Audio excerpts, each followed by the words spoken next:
Hello everybody, Cal Banyan here, Cal Banyan's Hypnosis, etc.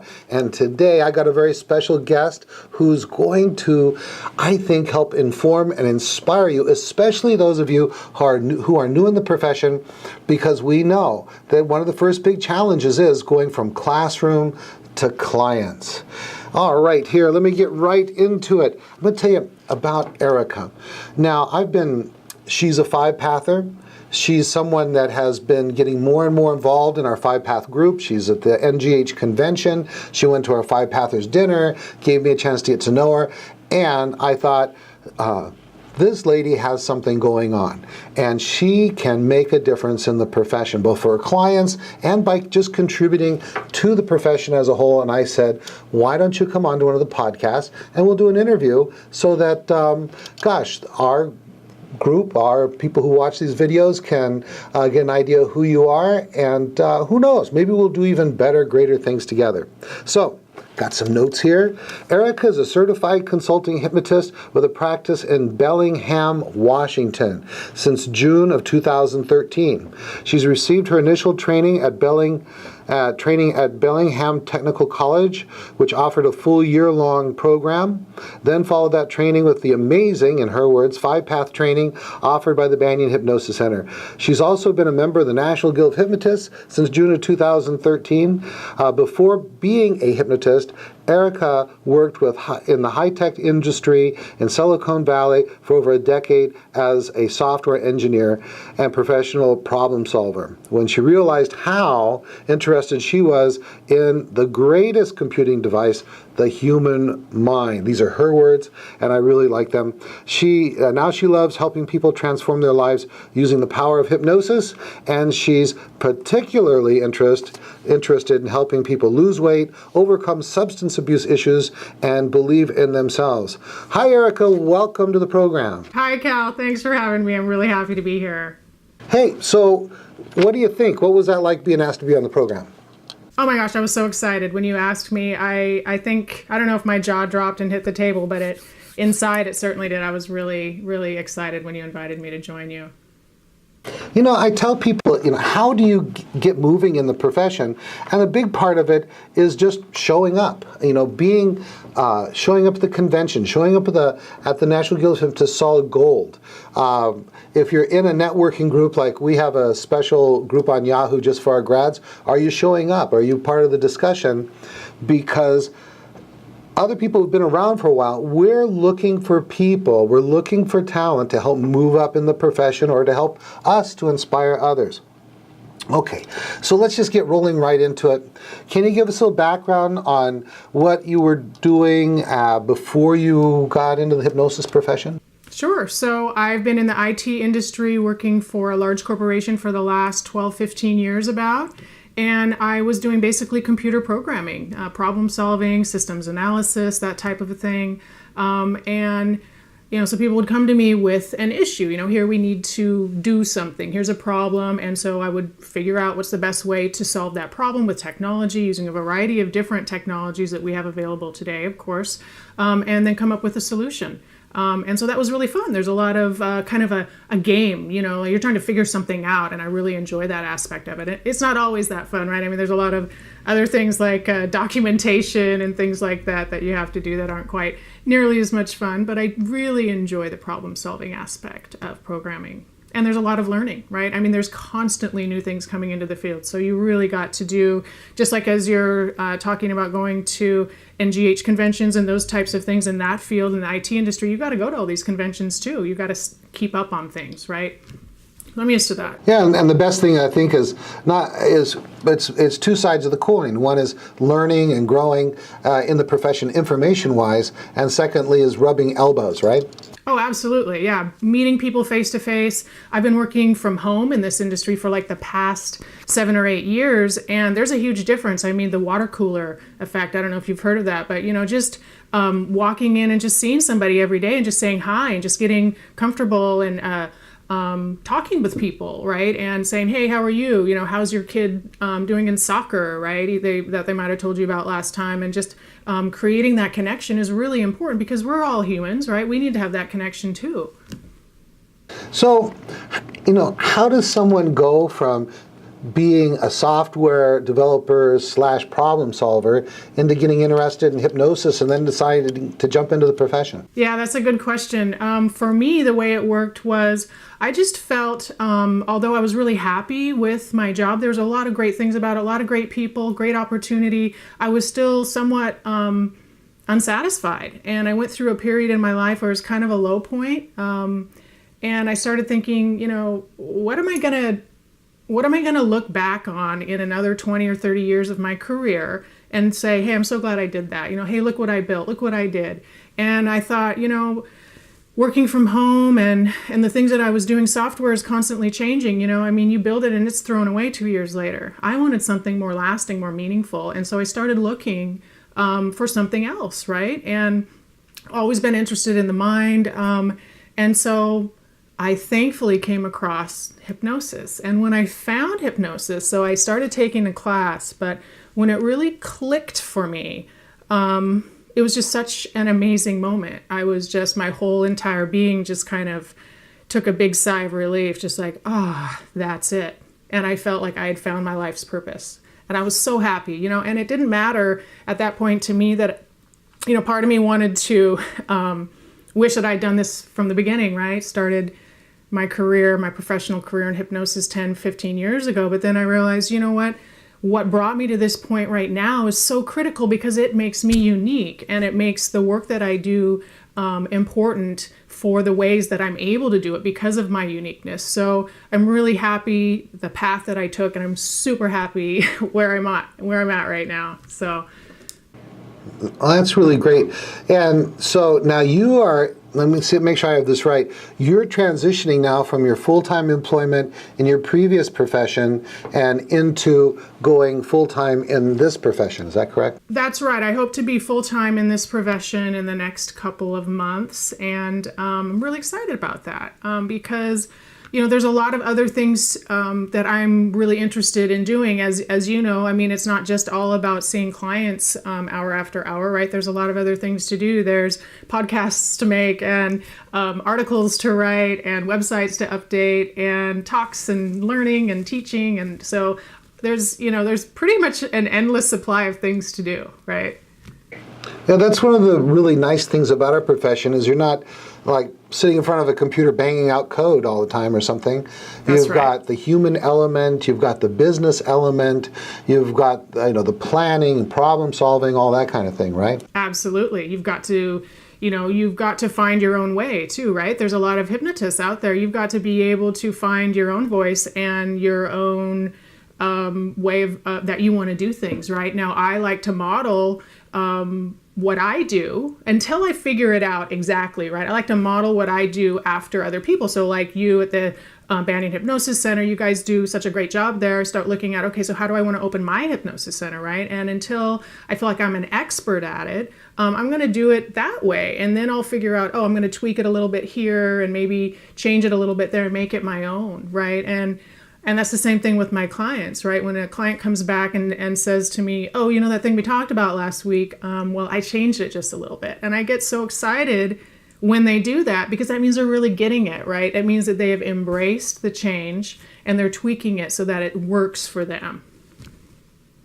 Cool. So now you got your initial training and certification through Bellingham Technical College. That's right. And you started working with that. How was it that you heard about Five Path and all that kind of stuff? Well, the Bellingham Technical College, that was a really neat program because it was 9 months long. I got an opportunity to really absorb the information, over a 9-month period of time. But what I really liked about it was I got to know the other students in the class, and I'm still good friends with some of them. And we still meet and we talk about hypnosis here in town. At the end, though, what I found was that although I felt like I had a good understanding of hypnosis, I didn't feel prepared to see clients in a true sense. Like I was nervous about seeing clients, right? And so what I did, and this is what most people in in like a big corporation or IT would do, is, hey, let's do some networking, right? So I called the other hypnotists in town and I said, hey, can I take you out to coffee, right? You want to have lunch, you want to have coffee? And so I met with a couple of them. One of them in particular he said, Erika, if you really want to do hypnosis in this study, you got to learn 5-path. You got to, meet Cal Banyan and see what he's doing. He's a 5-pather, right? And so as soon as I was done with my initial training, I learned 5-path. And as soon as I finished 5-path, I was like, okay, now I feel ready. Okay, I actually feel like I have a plan for any client that walks in the door. I can help you. I know exactly what to do, right? And so once I did that, I opened my office. Now, when you learned 5-path, how did you learn 5-path? Was it the DVD course or live or what? It was a DVD course, which is great, because, there's benefits to each way, right? I didn't get to meet you, but, I met you later, and so everything works out just fine. But the DVD course is awesome because I can replay it, right? So if I have questions about a certain aspect of the process, right, I can just pop that DVD back in and watch and just do a refresher, right? Because there's so much information, it's hard to pick up every single aspect of it the first time you go through, for sure. Yeah, even those that go through the live training with me or one of our trainers, they will usually pick up the 5-path DVD set with them anyway, because after the class, although it's very immersive and you leave with that confidence, there's stuff you're not going to be using right away, and it'll start fading away. And so having the DVD course is a great way to reinforce that. Tell me about your practice now. Where is it? What's it look like? And that kind of thing. Okay, so it is in downtown Bellingham. And, so Bellingham is about, 85,000 people, small college town, Western Washington University. We're 90 miles north of Seattle, 60 miles south of Vancouver, British Columbia. So we're right near the Canadian border. Really great town, very active. So my office is downtown Bellingham in a historical building, the Bellingham National Bank building. It's a small office, okay? That's, so less than 200 square feet, but that's all right. It works. It's comfortable and cozy. I see clients in the evenings and on weekends.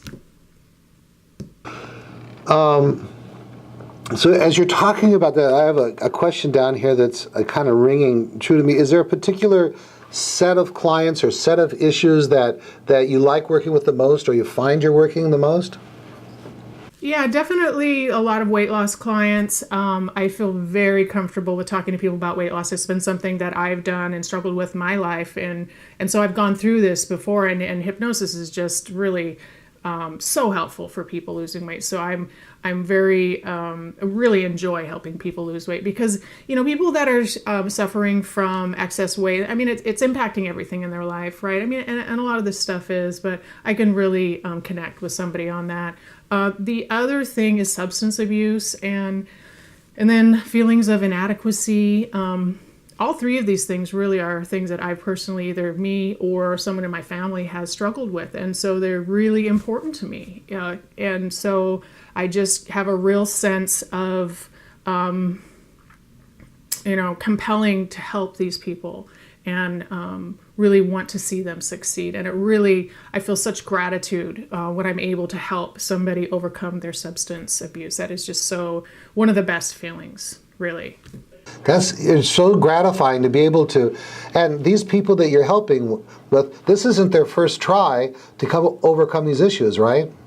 Correct. I've had people who are in, they're just starting, right? So I have people at all stages, so for example, I have a person who comes in and is still drinking, let's say, okay? And I'm like,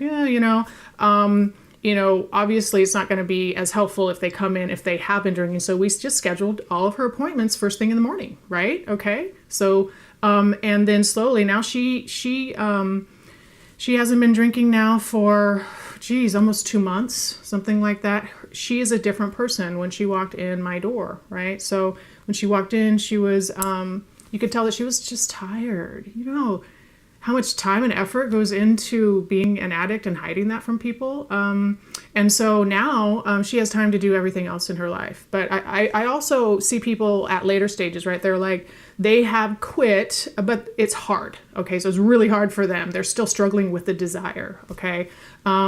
Or they're thinking about it, right? They really want to, but they don't know if they can. They just don't, they tried before and it didn't work. And so they don't have any hope, right? They don't think that anything can help them. Yeah, and so you'll have someone, and you finally free them from, through the work of hypnosis and the secret language of feelings, to be free. And I've had actually clients be angry because they've spent so much time, so much money, even going to treatment centers that were live-in treatment centers, and now after really applying themselves and dutifully, doing their hypnosis sessions, they experience what they've always wanted. Is that happening for you? Yeah, I mean, I've had people, be like, there's no way it could be that easy. And they're almost just like questioning to the point of maybe it wasn't really that bad to begin with if the change was that easy, right? But of course it was bad when they came in. I mean, you can pull out, some of the initial paperwork, right? And say, well, didn't you say, this, and this? And, so some people have a hard time connecting with the person that they were when they walked in the door. Really. That's one of the most ironic things is you'll have an individual come in, struggled with an issue for years and years, and they're at their wits' end. They come in and you work with them, and they experience this change, and it seems so amazing to them. The subconscious mind and conscious mind kind of conspire to make sense of it all and say, well, maybe it was never that bad in the first place. Is that what you're saying? Yeah, exactly. Unfortunately, because then, hypnosis doesn't get any credit. They're like, well, it couldn't have, maybe hypnosis helped a little bit, but it must have just not have been that big a deal. Maybe I just got lucky or something. Yeah, it's exactly right. Cool. Thanks for that. Speaking of clients, well, let me have a couple questions here. Let me start off with, as far as let me stay with the client idea. Do you have an interesting client case history that you could share with us? Of course, you're not going to give away any, identifying information, that kind of stuff. Yeah, I did have. I do have an interesting story, and this was a real. I know that you teach that your clients teach you something, right? So I learned something about this client. So she came in with the presenting issue of severe back pain, and she could not perform her work. Okay, and so of course I did all of the necessary referrals, right, to make sure that it was appropriate to work with her. But after that, when she came in for her initial interview, or the pre-hypnosis talk, right, pre-hypnosis interview, she wasn't really talking about her pain in her back. She was talking about emotional pain, almost exclusively talking about emotional pain.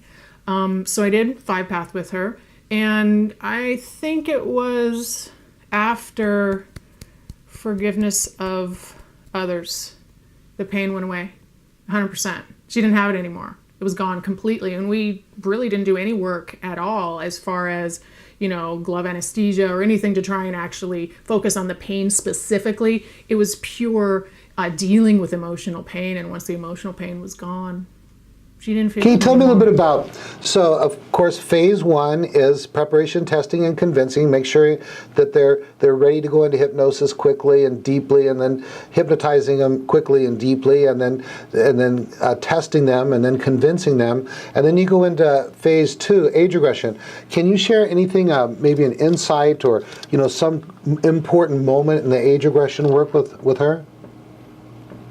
Yeah, I think she was just really surprised as to what we found. And she was not, clients coming in, they are expecting, I'm sure it has something to do with this, right? And that's all that they're talking about. And we hypnotists know that, we need to gracefully listen to what our clients share with us, and then know that we don't listen to anything that they say, right? We really go after the cause. And so she was extremely surprised at what we found. It had nothing to do with what she thought it was, really. And it just had to do with the feelings of inadequacy, being made to feel like she just was never good enough. And this is a person very successful in every aspect of her life. And I see this often with other clients too. They're extremely successful, right? And yet they still have feelings of inadequacy.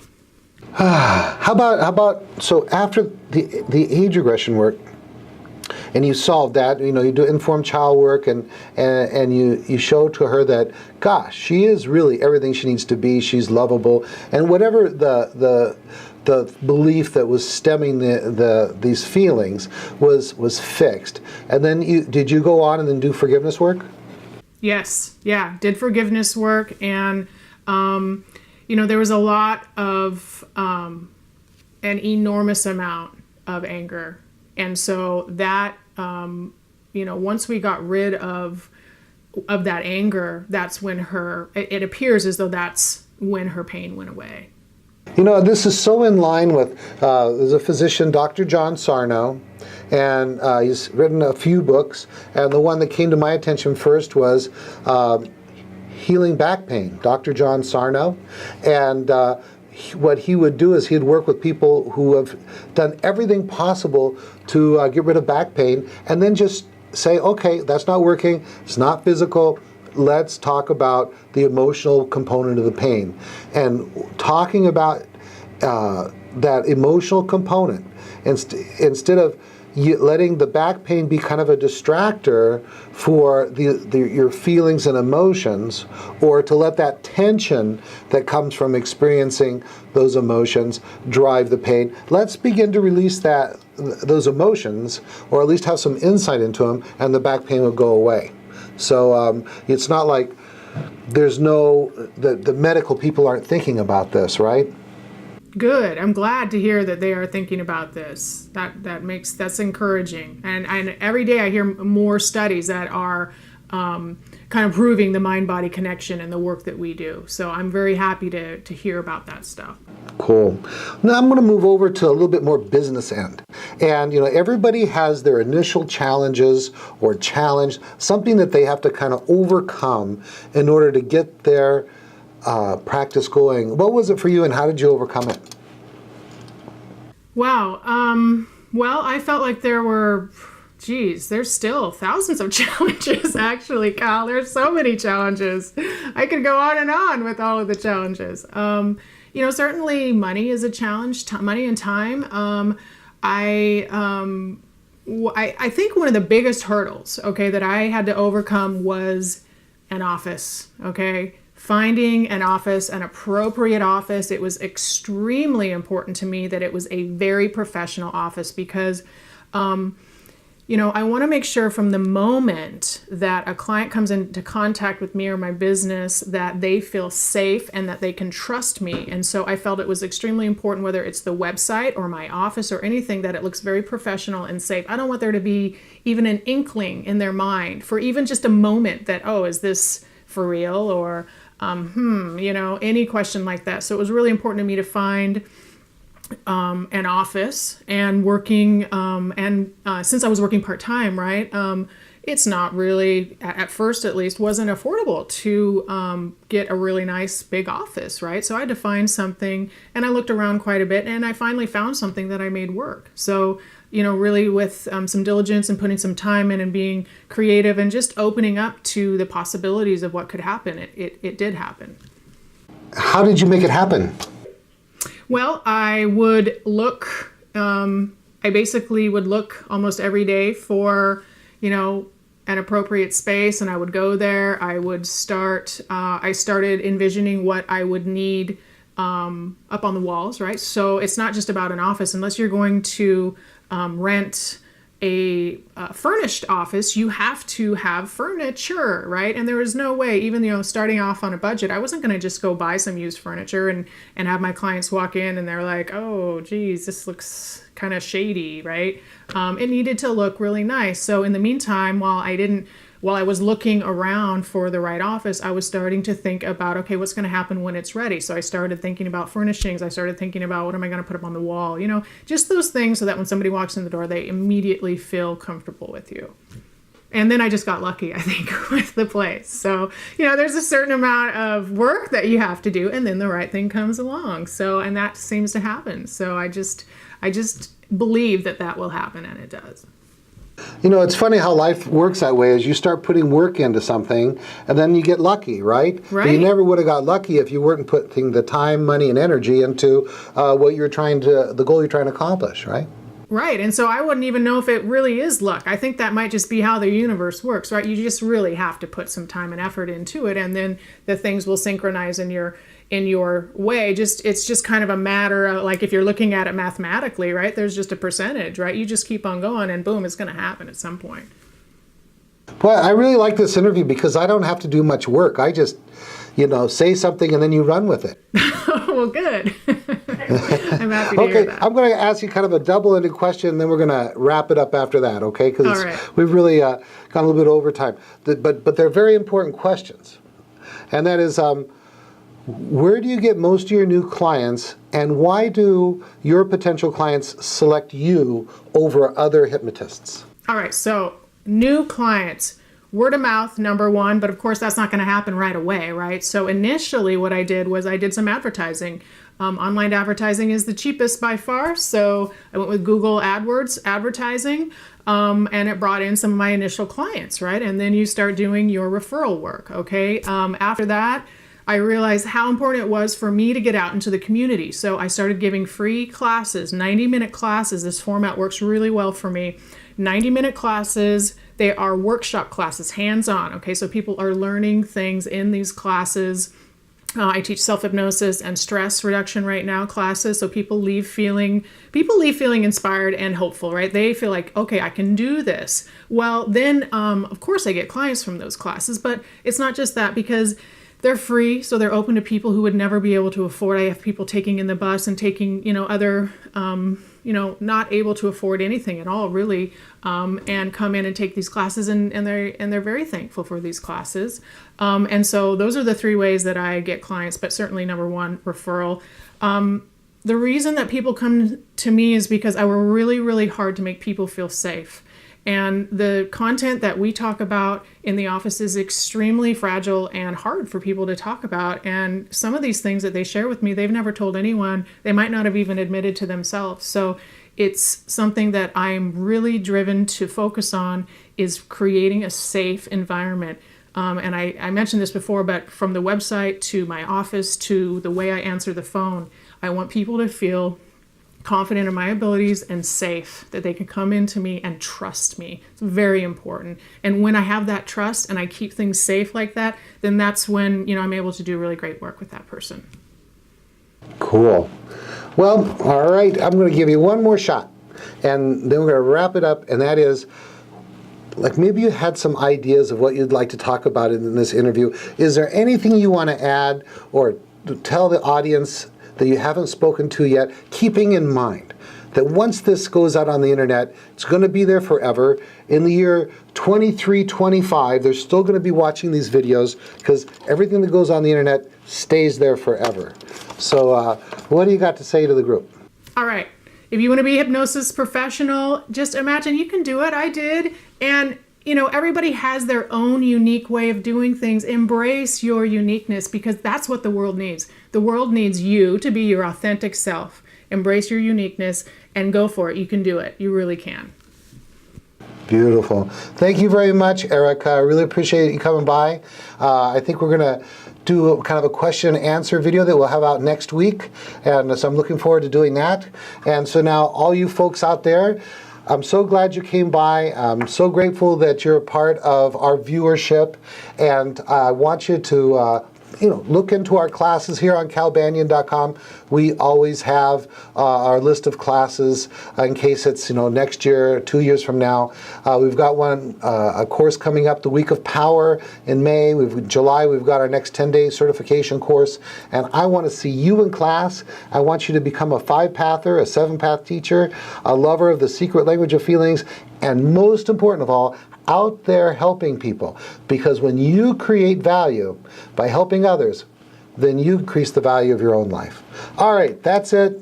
Cal Banyan, signing off.